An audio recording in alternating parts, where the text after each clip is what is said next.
A stylish young lady collapsed, sobbing helplessly. My 1.7 billion, my precious jackpot. Where did you vanish to? She bawled in total agony. To grasp this hilarious tragedy, we must rewind exactly 2 days. She endured a pure nightmare. Wait, a sad dream. No, scratch that. I magically turned into a squishy steamed bun. She pouted. Then why so gloomy? And why the endless tears? I am sobbing because becoming a literal stuffed snack sounds way better than suffering another miserable morning inside a packed subway car. She wept. Battling the relentless crowd, she cursed aloud. With this hellish heatwave, could murder honestly pass as self-defense? The blazing sun is literally boiling me into a giant dumpling. Escaping this corporate prison is my ultimate wish. Wrapping up her inner meltdown, she fished a crumpled slip out and whispered, "Behold my lucky ticket. If fate smiles on me today, I am walking out forever. If not, I am shredding it up. This wretched company steals our overtime without double pay." The boss snarls nonstop, and that spoiled nepotism accountant constantly insults my pride. "Why pig out so much?" she sneers whenever my lunch receipts pop up. Yet truthfully, hitting the ultimate jackpot is basically impossible, right? I am doomed to keep working forever. Trudging forward, she froze mid-step, snatched her phone, and frantically searched the results of the 1,000th lucky draw. "Wait, a couple of digits actually match?" she gasped. The world inexplicably vanished into dead silence. She breathlessly whispered, "Wait, another! Heavens above, every single digit is flawless." The shocking truth froze her. She frantically darted her eyes between the sacred lottery slip and her phone screen. Upon confirming the miraculous, destiny-altering numerical alignment, a glorious notification lit up her life. Congratulations, you have claimed an astronomical 2,586,768,563 won. Paralyzed by pure, heart-stopping shock, she shrieked. Insane! Have I lost my mind? Pure madness! It came! Oh gosh, what is my next move? Is this reality? How do I breathe? I quit working. Seizing the office handle, she kicked the heavy door wide open. Striking a theatrical pose, she prepared her exit. Abruptly, an icy voice echoed. "What utter nonsense are you spouting now, Solia?" Struck dumb, she gasped. "Huh?" the handsome man scoffed. "Declaring your sudden retirement from duties? As if marriage allows you such freedom." A breathtaking pink-haired gentleman sitting nearby hastily jumped in. "Gray, cease speaking to your sister so cruelly." Solia shot venomous daggers at Gray, fuming. "You jerk! Hold on, my foul temper slipped out again. But wait a minute, did I not just open my office door?" Brain completely short-circuiting, she spun around and confidently marched the wrong way. "Oops, wrong direction?" she awkwardly giggled. "So sorry." Glancing down, panic struck her completely. Why am I in a fancy dress? What is happening here? Is this a bizarre hallucination? Observing her panic, an older, gorgeous man sighed. "Go rest."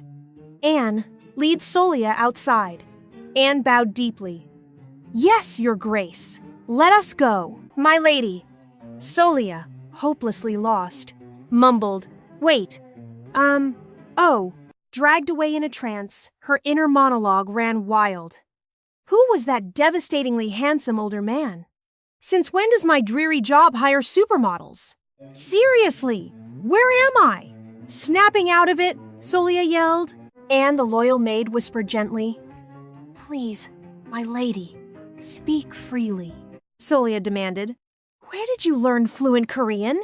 Anne gasped softly. Completely confused, Solia pressed on. "Did I stumble onto a historical drama set? Are cameras rolling?" Anne trembled. "My lady, it is me!" Solia kept firing questions. "And this fiery red hair?" Anne squeaked. Suddenly, two frantic maids burst in sobbing. "Lady Solia, you only just awoke? Where did you go?" The second wailed. "You are still unwell." Solia scowled at them, her tone turning to ice. "Who is Solia? And where am I?" Her icy words completely drained the color from their faces. One maid, presumably Marcella, slapped her forehead. Heavens! My lady lost her memory! The other cried. Sweet goddess, Marcella, do not faint now! Solia grumbled softly. Why does this hair look so insanely real? Are you wearing cosplay wigs? You all look Western, but your Korean is flawless. Am I speaking English now? Hello, does anyone recognize me? Anne burst into ugly tears. My lady, what curse is this? The other shrieked. No, call the royal doctor. Solia heavily rubbed her head, sighing.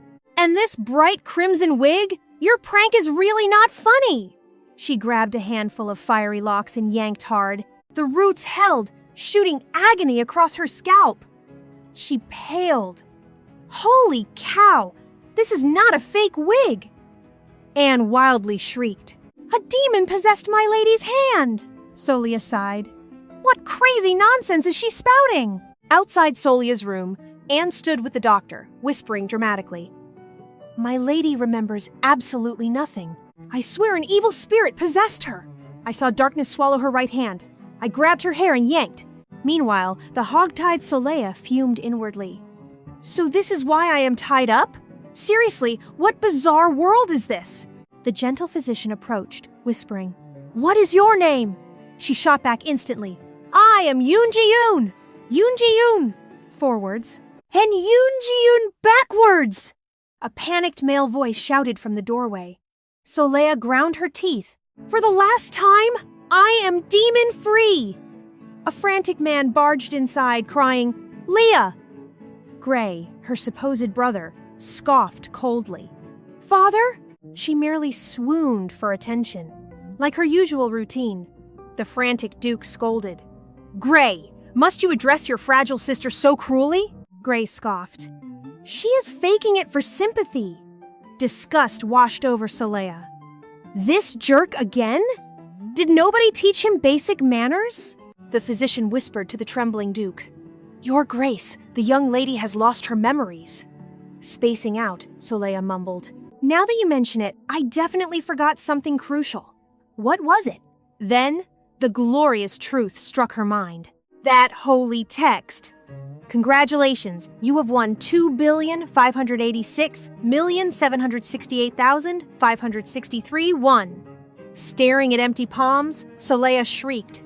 My glorious lottery ticket. My cash. Where is my beautiful ticket? What if some thief hacks my phone? Then what? Curse the heavens, my golden ticket, my beautiful money.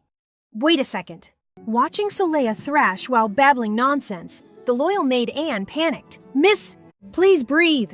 Solia flailed, her voice cracking like a banshee. My beautiful cash. My 1.7 billion. Let me return home. I need my prize. The terrified Duke stammered. My precious daughter. Surprisingly, Gray rushed over and muttered, Father, let me handle this. He turned toward Solia, surprisingly gentle. Solia, please calm down. It was unclear what magic he used, but Solia instantly froze, her cries melting into a whimper.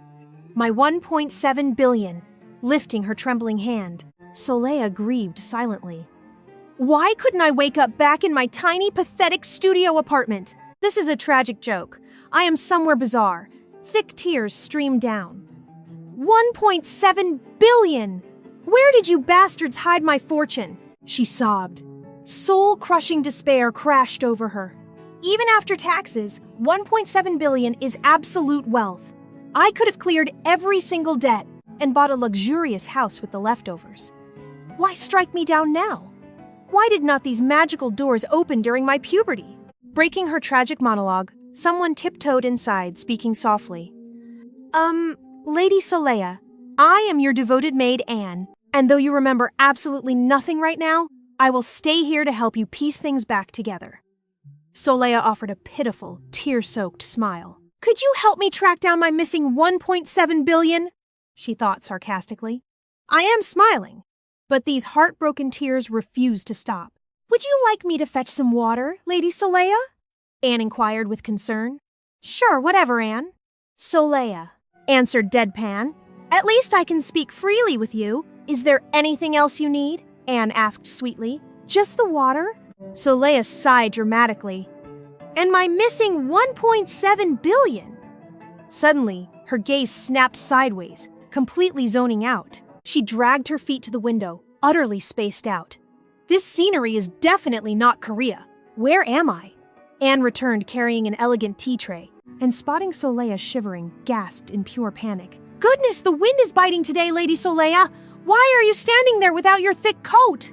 Everyone is worried sick about your health. It is not that freezing, Soleya brushed her off indifferently. I brought hot tea and scones, your absolute favorites. Anne pleaded affectionately. Please, wear a coat, and warm your stomach with a drink. Won't you try some? This pure kindness caught Soleya off guard. It feels exactly like the warm gaze my mother used to give me, she realized, an aching tightness blooming inside her chest. A forgotten memory flashed. Her mother's beautiful face, that soothing voice. Ji-eun, do you want to go somewhere with Mom? Where? Her innocent self asked. Somewhere, far away, her mother murmured sadly. Why? Little Ji-eun pressed. Her mother hesitated. Well, Soleya violently shook her head, escaping the heartbreaking flashback. The pigeons outside scattered, startled by her sudden flinching. She remembered her mother dropping to her knees, whispering softly, Mommy just needs to use the restroom real quick. Wait right here, okay? And then she was gone forever. Remembering her abandoned younger self, tears brimming, Soleya realized bitterly. I somehow knew I would never see her again. I did not even cry when police dragged away my deadbeat drunken father. That was the tragic joke I called a family. But this Soleya gets to experience true kindness and fierce love. I absolutely must return home! Resolute, Soleya demanded. Tell me exactly who I am, Anne. And where I am. Anne's voice dropped to a reverent whisper, revealing the lore. You are Lady Solia von Virgo, the Duke's precious youngest daughter, tragically born frail and dependent on others. Because of this, venturing outside was practically taboo. Her mother had tragically passed from an illness, leaving her completely smothered by her doting father, and 3 terrifyingly overprotective brothers. The eldest son, the legendary captain of the Knights, was constantly distinguishing himself on blood-soaked battlefields. Thus, he was conveniently absent from the estate. The second son, a devastatingly gorgeous guy rocking bright pink hair, wielded absurdly overpowered magical abilities. The third son was Gray, whose monstrous sword skills had earned him his current title. Though lacking an oath to any knightly faction, Anne's bubbly explanation made Solia instantly recall her brother's wildly explosive temper. She nodded knowingly, mentally scoffing. That absolutely explains why he is utterly jobless. Makes total sense. Anne beamed brightly, continuing, All 3 gentlemen completely adore you, my lady. Solia instantly scoffed. Yeah, right. That third guy, Gray, literally runs his mouth without filters. Anne suddenly clasped her hands, radiating joy. My lady, you just dropped formal speech with me. Your precious memories must finally be returning. The giddy maid reached out, initiating an enthusiastic, celebratory high five. You will be totally normal soon. Oh gosh, she giggled, suddenly realizing her own casual slang. Meeting her palm, Solia slumped down, heavily resting her chin while clicking her tongue sharply. This chaotic setup feels way too familiar. The classic webtoon trope where the tragic heroine suffers an accident, getting total amnesia. If I were actually the real Solia, I would definitely remember my past life now. Am I seriously supposed to accept this aristocratic destiny? Anne dug through her pocket. Oh right, I found this scrap walking over here. Is this yours, lady? Anne placed the winning ticket worth 1.7 billion, the exact prize Solia had been frantically hunting down, onto the table. Solia's eyes bulged in shock. She snatched the holy slip, unleashing a chaotic shriek of joy. My glorious fortune! It actually is my wealth! Then, she completely hallucinated the 1.7 billion sprouting wings and flying away, cheerfully echoing the phrase, farewell forever. She desperately clawed the air in panic, screaming, my wealth! My money! My spectacular 1.7 billion! Witnessing her unhinged meltdown, Anne frantically screamed, Physician! Physician! Solia's hands went limp. Letting the ticket drop, she dramatically collapsed onto the mattress, mentally groaning, "My appetite is officially ruined." Was I dragged into this fantasy dimension just because I whined about my office job? Please send me home. My glorious 1.7 billion is waiting. Anne, her highly anxious maid, hovered with teary eyes. "My lady, please eat something. You haven't eaten a meal today. Your constitution is extremely fragile," Solia asked. "How pathetic is this body?" she abruptly gasped. "What?" Solia slowly attempted to sit up and stretch, but a catastrophic wave of dizzying low blood pressure overwhelmed her. Her cheeks paled entirely. "I guess I really am pathetically weak," she groaned. "Bread? Do you have rice?" Anne gasped bewilderedly. "Rice?" Solia quickly confirmed. "Yes, actual rice. Forget it. I will aggressively cook it myself." She violently snatched her lottery ticket, releasing a soul-crushing sigh, combusting with silent fury. She mentally agonized. Why was I transmigrated into this fictional world after winning 1.7 billion? Whatever. I will eat first and plot my escape later, but I absolutely must return. Lost completely in these swirling thoughts, she awkwardly stumbled off, searching for carbs, while Anne frantically chased her in a panic. "Say, my lady, let me assist you, and please put this on, my lady." Solia inwardly grumbled. "I am unaccustomed to this fragile body." From the hallway outside, a mocking voice called out, "Well, seems you can finally walk around now, huh?" Solia ground her teeth in extreme annoyance, thinking, "Oh, fantastic, it's this annoying guy again." Gray stepped into view, asking, "Why are you wandering around?" His smug face fueled her fiery disdain. "What a jerk," she thought. Anne interjected. "Yes, she is." Solia refused to reply, coldly brushing past Gray's chest. Then she bluntly asked, "Does this guy always run his mouth?" Her disrespectful question sent a shockwave of terror through Anne. Catching this, Gray instantly grabbed her fragile wrist, asking, "Do you seriously not remember anything?" Solia stayed silent, fiercely yanking her wrist from his grip. He stayed silent a moment, before asking with undeniable sorrow, "Why have you grown dangerously frail?" Solia shot daggers at him, snapping, "Do not casually grab my hand like that!" Her fierce rejection completely surprised him. Then, crossing his arms, he chuckled. "So, you're reacting like this now? Honestly, fiery attitude is better than watching you wander lifelessly with that dying swan expression. My lady, even if you're totally drained, you must prioritize your health and eat properly," Anne desperately pleaded. Solia retorted irritably, "My meals are none of your business!" Gray smoothly countered, "How is it not my business? I am destined to be your knight." Solia flinched at Gray's bold words, thinking, "Wait, is this garbage supposed to become my sworn protector?" After a beat of stunned silence, she turned to Anne, saying, "Anne, I see no one with Solia." "Ugh, this stalker just keeps following me," Anne thought in sheer astonishment.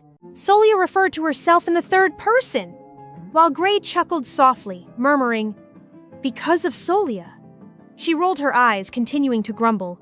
"Seriously, just how insanely overpowered is this knight to keep me from dying? Guess that miracle would be great." He suddenly scoffed and said, "Words like that break a knight's heart if overheard." Does Solia despise Gray that much? Her face paled as she stammered, "What?" He playfully raised his hands, a genuine flicker of hurt in his eyes. "You clearly said it yourself.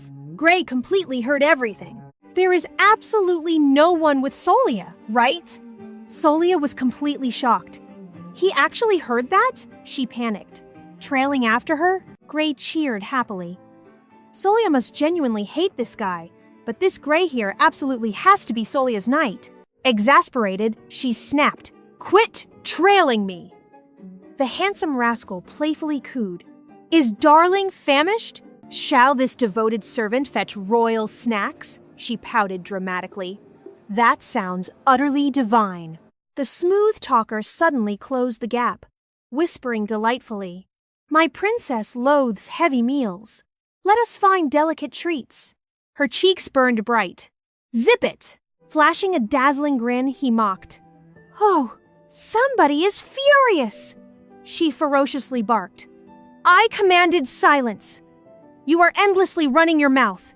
Such fiery spirit absolutely mesmerized the handsome man. Seeing this vibrant energy completely overshadowed the depressing days of her merely rotting away in bed. "Hey, I'm not done!" Cutting off his cheeky banter, our furious heroine forcefully slammed the heavy door right in his face. A nervous giggle escaped her trembling lips.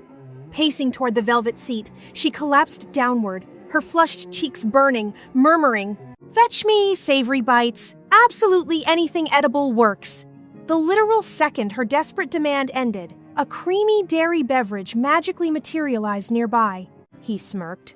"Heavy foods will wreck that fragile tummy. Sip this beverage first." Wrinkling her nose, she spat. "Absolutely not." How did he? Crocodile tears instantly pooled within his eyes. "Your cruelty severely wounds me."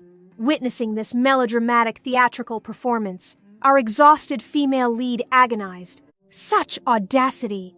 He playfully dragged over a stool, plopping down while joyfully chirping. "Bingo!" She blinked confusedly. "Huh?" the handsome rogue declared. "My royal stomach demands sustenance too." Scowling fiercely, she countered. "Go, feast completely elsewhere." His cheeky grin instantly shattered.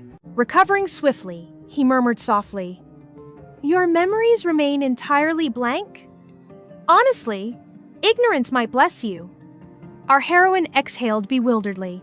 Resting his flawlessly sculpted jaw upon his palm, he smirked warmly. "Why remain so incredibly defensive? You endlessly instigate adorable bickering. Any passing observer might assume you survived completely merciless battlefields growing up." Those carelessly observant words overshadowed her complexion. An awkward quietness engulfed the room. Her heavy heart ached silently. Despite possessing this physical shell, my traumatized aura bleeds through. Regarding father, existing entirely as an orphan seemed infinitely preferable, particularly during life's darkest emotional storms. I distinctly remember when that pathetic excuse for a patriarch abandoned our household, vanishing endlessly for 72 agonizing hours. Returning to an empty residence, he wrathfully obliterated every fragile object. Falling from absolute power, my spirit withered into absolute nothingness. Yet during one mundane afternoon, rebellion ignited fiercely. Harnessing every ounce of desperate strength, I violently shoved him. Once my adrenaline crashed, horrifying reality struck. His body remained completely motionless. Consumed by absolute terror, I desperately sprinted away. Fleeing blindly, agonizing paranoia echoed endlessly. Will his vengeful shadows hunt me down? Mid-sprint, my exhausted, trembling legs betrayed me, sending me crashing. Desperately shielding my weeping face behind bruised palms, pure, dreadful hysteria consumed me. Is that monster actually deceased? Heavens, perhaps that demon survived the impact. Returning to that accursed hellhole became absolutely impossible. Several seasonal cycles passed before menacing debt collectors tracked my miserable existence hiding behind a dingy diner. The thug trespassed, growling. Your pathetic sire dumped massive loans upon your fragile shoulders. This heavy burden is yours. Escaping remains entirely pointless. Hearing those dark words, one chilling realization struck me. The monster survived. Maintaining icy detachment, I challenged. Is that everything? The baffled gangster sputtered. What? Afterward, I endured brutal labor, surviving agonizing 12-hour daily shifts. Attending countless grueling corporate interviews yielded only crushing continuous rejections. Eventually, sympathetic coworkers promised golden referrals toward a highly prestigious, supposedly welcoming new enterprise. Entities boasting warm sibling bonds. Did those vipers provide genuine kinship? Utterly false. They simply drained my exhausted soul completely dry. Hearing their honeyed promises regarding workplace brotherhood, my foolishly hopeful heart believed true sanctuary finally emerged. Why did fate cruelly assign me such twisted, nightmarish pseudo-relatives? But wait! Pause everything immediately! My precious 1.7 billion funds! Suddenly, metallic silverware clinked sharply against fragile crystal, playfully disrupting my thoughts. Yoo-hoo, dreamy princess! Jolted awake, her gaze snapped upward. The handsome knight scolded. Consume that savory broth. Why remain hopelessly distracted? Is the temperature unbearable? Bewildered, she internally panicked. Why act so unbelievably sweet now? Glancing downward, a steaming hearty broth mysteriously greeted her. The charming knight tenderly extended gleaming silverware, his deep baritone vibrating seductively while whispering, "Your delicate tummy remains completely empty. Consume every drop before making your exit." This uncharacteristic gentlemanly pampering completely paralyzed our heroine. He playfully teased, "If adequate stamina exists for glaring, abundant vitality exists for dining."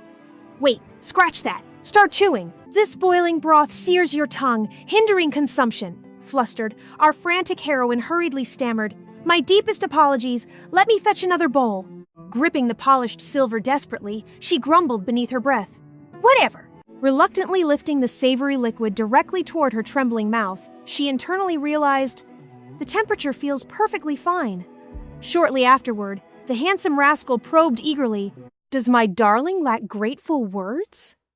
Slicing his romantic banter, she deadpanned, absolutely zero comments, pivoting swiftly toward her grand escape. Cradling his flawless jaw affectionately, a devilish grin painted his striking features. Our adorable bickering truly resembles siblings. Elsewhere, retreating inside while spritzing sweet fragrances, she assumed confidently, that handsome stalker cannot possibly intrude here. Regardless, infiltrating the grand library seems necessary. Infinite knowledge awaits. Wandering through towering ancient archives, her curious gaze snagged upon a mysteriously glowing crimson tome. Burning with overwhelming intrigue, she aggressively yanked it downward, flipping pages until encountering bizarre text declaring, "Anticipating my utterly mundane corporate commute, how did transmigration drag my soul into magical dimensions? Furthermore, where vanished my precious 1.7 billion? Our utterly dumbfounded protagonist gaped. Her mind raced in absolute panic. What on earth was going on? Suddenly, a sharp knock shattered the silence. The head butler stepped in, his voice carefully lowered. "My lady, His Grace has officially summoned you." Solia completely froze in her tracks, barely managing to stammer out, "Excuse me, what?" "We must depart at once," the butler pressed on with urgency. "Please make your preparations, my lady." Cold sweat dripping down her neck, she muttered under her breath. "Right this second? But I am completely overwhelmed right now." Her internal monologue screamed in sheer frustration. Why did fate choose this exact terrible moment? Inside the lavish grand study, the Duke offered a surprisingly warm smile. "My precious Solia, you have finally arrived. How is your current condition? I explicitly said to rest until fully recovered, yet you look remarkably vibrant today." She offered a delicate, perfectly polite response. "Yes, indeed, I am feeling perfectly fine." Dutifully bowing her head, she thought to herself, if this aristocratic old man was not so incredibly handsome, I would have bolted by now. After a brief, calculated pause, she gently asked, "Father, for what specific reason did you summon me today?" A heavy, suffocating silence instantly crashed over the room, leaving her blinking in utter confusion. The Duke gave a loud, awkward cough, reaching deep into his tailored coat. He firmly slammed a document onto the oak desk. "Behold the official list of prospective suitors, mandated by the royal decree." Solia leaned in closer to inspect the parchment. The moment her eyes scanned the text, her pupils dilated in absolute horror. Candidate 1, Cecilian Biden, age 18. Currently has a lover, yet possesses absolutely garbage morals. Candidate 2, Narradin, age 31. Already happily married for 5 whole years. Father to both a son and a daughter. Known for his hard-working nature. Candidate 3, John, early 20s. Literal slave. Covered in brutal battle scars, but supposedly possesses a heart of gold. Candidate 4, Jonah Irwin, age 22. The bastard child of a completely ruined aristocratic household. What kind of cursed lineup is this? She shrieked in her chaotic mind. Do not even joke about this. I absolutely refuse. Oh? Are you seriously rejecting my carefully selected choices? As if you hold any power over this arranged marriage. You actually expect me to court these walking disasters? A literal trash-tier playboy? A chained captive? So what if he has a pretty face and a kind soul? How does that fix his bottom-tier status? Solia barely managed a trembling whisper. This situation is sheer madness. The imposing Duke suddenly started fidgeting like a guilty child. Does absolutely no one catch your fancy? You wept so bitterly over a mysterious man named John, I naturally assumed it was a clever romantic alias. Solia felt the blood completely drain from her face. A million questions spiraled in her brain. Then her inner voice unleashed a volcanic scream. You have got to be kidding me? This ridiculous old geezer! My precious fortune. My beautiful, hard-earned cash. Where did it all disappear to? Come back to Mama. My glorious 1.7 billion! She realized her poor father had completely lost the plot. He genuinely believed her desperate wailing over lost funds was a tragic romance for a lover named John. This overprotective dad actually tracked down a guy whose name perfectly rhymed with her financial ruin. Breaking the comedic tension, the Duke adopted a sickeningly gentle, fatherly tone. I know a simple name is hardly enough to go on. Can you recall any other defining traits? I know the amnesia wiped your brilliant mind entirely, but true love always sparks absolute miracles. As long as your health is fully restored, I do not care if he is a lowly commoner. Solia visibly scrunched her face in utter disgust. Is this not pushing the boundaries of sanity? You included actual indentured servants on this list. What happens if my supposedly destined man is already wed? Hearing this scandalous logic, the mighty Duke frantically grabbed his crystal goblet. His heavily calloused hands shook violently. You are still in your blooming innocent youth. Therefore, well, you have been incredibly sheltered inside this grand estate. You simply do not understand how the harsh, real world operates outside these walls. Wait, that is not right. I never imagined you secretly leaving the ducal grounds. Exactly when did you cross paths with this mysterious romantic rogue? I mean, I was also a passionate rebel in my golden days, but still, this is highly unprecedented behavior for a lady. Solia watched him stumble over his own chaotic words. Her eyebrows knit together in sheer bafflement. What on earth is this eccentric old man babbling about now? Clink! The Duke aggressively slammed his crystal glass onto the mahogany table. His booming, authoritative aura flared to life. My dearest, precious daughter, living under the limitless wealth of this noble family has clearly inflated your aristocratic ego. Have I not drilled it into your stubborn head that when judging another soul, the absolute core of their worth is their honorable character? Solia tilted her head, completely lost in the sauce. Father, what philosophical tangent are you on right now? Ignoring her entirely, he pressed forward. How could you ever associate with someone who deals in human lives? Such wretched scum should be erased from society. Solia fired back with zero hesitation, her voice ringing out loudly. Who gave you the audacity to raise your tone at me? The Duke's terrifying aura exploded, rattling the very windows. So what if your mystery lover is shackled by society? Then I will happily auction him off to the highest bidder, she challenged with a defiant, wicked smirk. And what if he turns out to be absolute, magnificent garbage? The Duke's expression twisted in pure, unadulterated shock, and he roared, Over my dead body! I will shatter his legs before I let him near you. Solia practically slapped a hand over her mouth as an incredibly unladylike snort escaped. Doubling over, clutching her aching ribs, uncontrollable maniacal laughter echoed through the grand office. The mighty Duke completely froze, utterly derailed by her chaotic reaction. A heavy shadow cast over his handsome features as he deeply pondered. Why in the world is she cracking up? Wait, could my absolute worst fears be coming true? Mumbling frantically under his breath, he panicked. Did my precious little girl actually fall for a hopeless scoundrel? I tried to warn you about those bad boy types. He descended into a spiral of deeply dramatic fatherly despair. My sweet Solia has only known silken sheets and silver spoons since childhood. I was so entirely certain this elusive John was her destined star-crossed lover. This mystery man, surviving even her wiped memories. He must have carved a permanent mark on her fragile romantic heart. As a man of pure romance, I completely understand the tragedy of lost love. I myself would crumble to dust without my beloved Duchess. But please, for the love of the heavens, pick someone with actual high standards, my dear child. Fat, comical tears began pooling in the fierce warlord's eyes.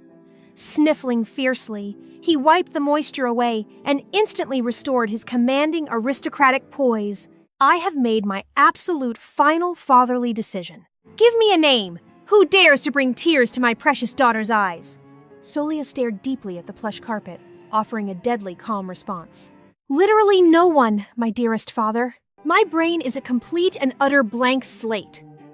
How am I supposed to romantically yearn for someone when I remember absolutely nothing? The Duke blinked, completely blindsided by her flawless, undeniable logic. Solia calculated quietly in her own scheming mind.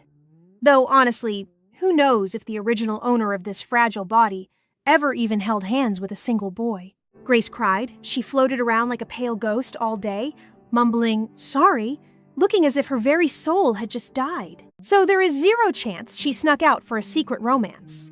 As our heroine glanced up, her doting papa's face lit up instantly, a goofy grin melting his stern lips. Then he dramatically declared, "Thank the heavens! Honestly, I was panicking a tiny bit, since naturally every single person has flaws." Solia murmured gently, "I have flaws too." Papa gasped loudly. "What nonsense is this? Your health will bounce back fast, so hush those silly words, especially right before your loving dad!" Catching his sweet tone, our girl could not stop a warm tidal wave of emotion. "So this," she sniffled, "is how a true papa treats his baby." Just hearing his precious girl call herself flawed was enough to shatter his heart. Dazed by warmth, she blurted out, "Papa, do you actually love me?" Her fragile question froze the Duke. He froze, his daddy heart skipping a beat before softly answering, "Solia, I have always adored you just like this." His sweet vow left her completely dumbstruck. She swiftly ducked her pink face, then whispered, "I must leave now. I feel a bit dizzy." The Duke cooed back, "Yes, go rest up." Granted an escape hatch, Solia stood up to walk away. Papa cried out behind her, "Solia, it is not that this suitor missed the list. It is that this boy is totally fake, right? Do not give me a heart attack again." Solia halted, spinning back to flash a cheeky grin. "Were there only guys on that roster?" she teased. Papa's voice squeaked in pure terror. "What? What did you say, Solia? What do you mean not a boy, Solia?" Strolling away, our heroine fell into deep thought. "I got a hunch," she pondered, "that if I lingered here, I would have blurted the tragic truth, that his real kid is gone, and I will never score a loving dad like him. Apparently, the old Solia burned with a deadly fever for days. I was going utterly crazy, weeping and bawling, my lady." She abruptly asked, "Is my breathing fine then?" Anne whimpered softly, "I have no clue. I sprinted to fetch the medic." Solia nudged. "And then?" Anne sniffled. "You leaped out of bed and yelled, 'I quit this crazy life!' Boom! Our girl's mind snapped back to the core puzzle. Where is the real Solia? Tragic fate. And my current self?" She crept toward the heavy door, peeking around before pulling it wide. "The coast is perfectly clear?" she mused. "I know I never penned this. Is this diary logging my crazy future destiny?" She thumbed the crisp pages, grumbling out, "What the heck? The entire thing is blank." Clatter! A stray item dropped. "A quill," she whispered. She swiftly grabbed it. "Wait, will my destiny actually shift based on whatever I scribble?" If so, a sharp ding echoed from her phone. Screaming, she hit the epic jackpot. "Holy cow! You bagged a grand total of 2,586,768,563 won." She gaped at the lit screen in total shock. Insane. Have I lost it? I could return to my past life holding 1.7 billion won in cash prizes. Fueled by pure greed, our girl snatched the magic pen, ready to draft her rich fate. She jammed the tip on the page, her arms shaking in raw frustration. "Huh? Why is the page repelling me?" She fiercely wrestled the stubborn magic pen a bit longer, her huge eyes popping. A mental scream, please just connect, because the stubborn gap between the floating tip and the paper is 5 centimeters. Utterly useless. Our girl chucked the quill in a wild fury. Screw this magic. What a scam. My poor bones truly ache. So you absolutely refuse to grant my 1.7 billion won? I swear revenge! Anne zoomed down the long halls. I cannot spot my lady at all. Gray, catching the panic, asked, Did that clumsy girl faint again? Did you sweep the royal garden? The loyal maid cried, Yes, sir. I hunted through every corner. Gray sighed. I shall hunt some more. Where is she? Anne wept softly. Sprinting like a maniac, he hit the edge of the long hall just as Soleil rounded the corner. Catching the loud echoes, she blinked. Why so much drama? Boom! The pair brutally smashed into each other. The tough crash left our girl entirely dizzy. Gray's figure swam wildly. So sluggish, she hazily complained. Ugh, her heavy lashes fluttered shut right before blacking out. A greedy, desperate prayer echoed. Gods, let me spawn back in my old cramped basement flat. I swear I will never complain anymore. Just return my sweet 1.7 billion won and I will live like a quiet saint until I turn old and gray. Please! Our heroine finally woke up, but instead of her dingy room, her eyes met the deeply annoying face of Gray. Looming over her face, he panicked. Are you all right? She mentally scoffed. Take a hike! Your fragile leg is broken, he softly whispered. Huh? She gasped, feeling lost. Your leg, he echoed. It is broken. Her face fell into deep shadow. Did you ambush me? She roared. Why would I hit you? He snapped. Then why is my leg broken? Because you are fragile, he answered. Excuse me? She gasped. Your bone is set. Stay completely still. His tone melting, he softly murmured. The healer claimed your delicate frame caused this severe damage. You must stay resting for 2 whole months. 2 whole months? Solia shrieked, pure dread squeezing her heart. I merely possess 1 year to rewrite destiny, and I am wasting 2 whole months recovering. This is absolute madness! She panicked internally. Gray exhaled deeply, casually waving a novel. Was this incredibly crucial?